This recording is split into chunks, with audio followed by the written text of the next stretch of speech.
Hello' everyone, কি খবৰ সকলোৰে? আশা কৰোঁ সকলো ঠিকে আছে।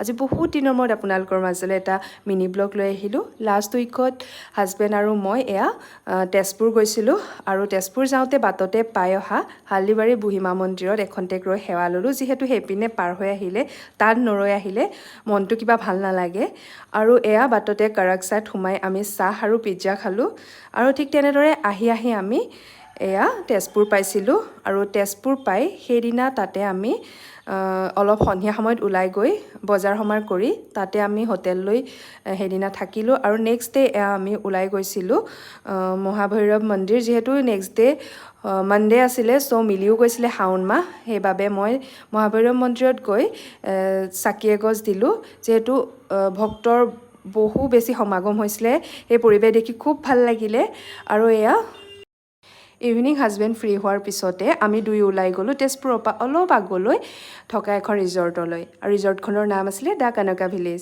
সঁচাকৈ নাম যেনেকুৱা ঠাইও তেনেকুৱা, ইমান ধুনীয়া পৰিৱেশ, চাৰিওফালে সেউজীয়া আৰু দেখিছেনে খেলিব পৰাকৈ সকলো সুবিধা আছিলে। বাচ্ছাবোৰে গৈ পিছে খুব ভাল পাব। এটা ফেমিলি কোৱালিটি টাইম স্পেণ্ড কৰিব পৰাকৈ সকলো সুবিধাই আছিলে আৰু এইখন দেখিছে খুব ডাঙৰ ষ্টেজ, প্ৰথম দেখিছিলোঁ দেই ইমান ডাঙৰ ষ্টেজ আৰু ছাইডতে এইখন খুব ধুনীয়া নদী। তাৰ পৰিৱেশ কি পৰিষ্কাৰ পৰিচ্ছন্নতা, সঁচাকৈ আহিবলৈ মন যোৱা নাছিলে। যিহেতু সময় খুব কম লৈ গৈছিলোঁ হাতত, সেইবাবে লৰালৰিকৈ সকলো চাই আমি উভতিছিলোঁ আৰু ছাইডতে এজনী ঘোঁৰাও বান্ধি থৈছিলে আৰু ৰেষ্টুৰেণ্টত আহিলোঁ, তাতে অৰ্ডাৰ দি থৈ গৈছিলোঁ, খাই বৈ ল'লোঁ আৰু আহি দেখিলোঁ এটা ছুইমিং পুল খুব ধুনীয়া।